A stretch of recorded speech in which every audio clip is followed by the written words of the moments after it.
ایک بادشاہ تھا، وہ مرنا نہیں چاہتا تھا، اس کی خواہش تھی کہ قیامت تک وہ زندہ ہی رہے۔ ایک حکیم صاحب نے اسے کہا، بادشاہ سلامت، فلاں ملک کی سرزمین سے ایسی ایسی جڑی بوٹیاں پیدا ہوتی ہیں جن میں آب حیات کی تاثیر ہوتی ہے، آپ اگر وہ جڑی بوٹیاں منگوا لیں تو ہم آپ کو وہ دوا بنا دیتے ہیں جس کے کھانے کے بعد آپ جب تک چاہیں گے زندہ رہیں گے۔ بادشاہ نے فوراً ہی اپنے وزراء میں سے 5 وزیروں کو دوسرے ملک میں بھیجنے کا حکم جاری کر دیا کہ جاؤ دوسرے ملک کے جو بڑے راجا ہیں ان کو میرا سلام دو اور کہو کہ مجھے فلاں فلاں بوٹی کی اشد ضرورت ہے، سنا ہے وہ بوٹی آپ کے ملک میں پائی جاتی ہے، لہٰذا مجھے ان بوٹیوں کی اشد ضرورت ہے، اس لیے کہ میں مرنا نہیں چاہتا۔ خیر 5 وزیر دوسرے ملک میں پہنچے، راجہ صاحب کو سلام دیا، پیغام سنایا۔ جیسے ہی راجہ صاحب نے سنا کہ بادشاہ مرنا نہیں چاہتا تو راجہ صاحب نے کہہ لگانی شروع کر دی، ہنسنا شروع کر دی۔ ہنسنے کے بعد راجہ صاحب نے فوراً ہی سپاہی بلوائے، ان سب کو گرفتار کرا دیا۔ ان 5 وزیروں کو گرفتار کرا دیا۔ گرفتاری کے بعد راجہ صاحب نے حکم جاری کر دیا کہ ان سب کو لے جاؤ فلاں پہاڑ کے نیچے ایک خیمے کے اندر بند کر کے۔ فلاں پہاڑ کے نیچے ایک خیمہ ہے، بند خیمہ، ان 5 وزیروں کو لے جاؤ، اس خیمے کے اندر بند کر کے واپس چلے آئے۔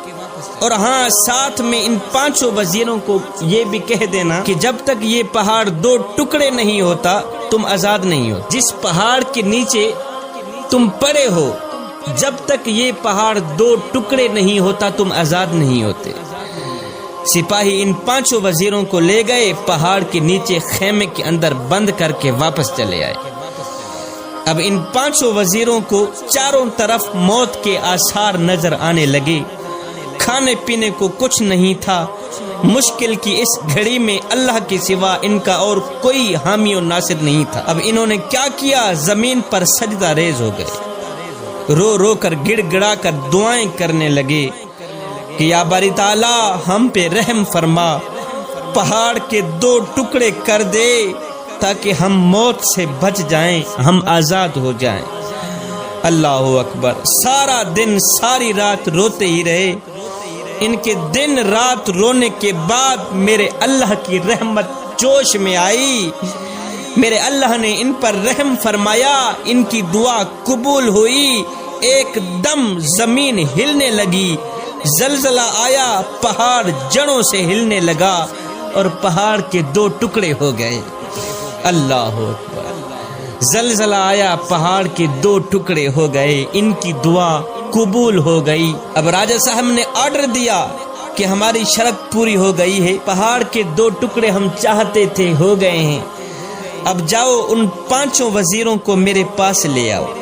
سپاہی گئے، لے آئے۔ جب وہ سامنے آئے تو راجہ صاحب نے کہا، بھائی اب تم واپس اپنے ملک میں جاؤ، اپنے بادشاہ کو یہ سارا واقعہ سنانا، جو کچھ آپ لوگوں کے ساتھ ہوا ہے، یہ ساری کہانی اپنے بادشاہ کے آگے پیش کر دینا، آخر میں بادشاہ کو میرا ایک پیغام بھی سنا دینا۔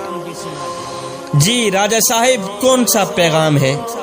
راجہ صاحب نے کہا کہ اپنے بادشاہ کو کہنا کہ بادشاہ 5 لوگوں کی بد دعا جس طرح پہاڑ کو ریزہ ریزہ کر سکتی ہے، 5 لوگوں کی بد دعا جس طرح پہاڑ کو ریزہ ریزہ کر سکتی ہے، بالکل اسی طرح 5 کروڑ عوام کی بد دعائیں بھی بادشاہ کی زندگی مٹی میں ملا سکتی۔ 5 لوگوں کی بد دعا جس طرح پہاڑ کو ریزہ ریزہ کر سکتی ہے، بالکل اسی طرح 5 کروڑ عوام کی بد دعائیں بھی بادشاہ کی زندگی اور اقتدار مٹی میں ملا سکتی ہے۔ اپنے بادشاہ کو کہنا کہ بادشاہ اگر تم اپنی لمبی زندگی اور لمبا اقتدار چاہتے ہو تو ہر گھڑی ہر لمحے غریب عوام کی بد دعائیں سے بچنا، غریب عوام کی بد دعا سے بچنا۔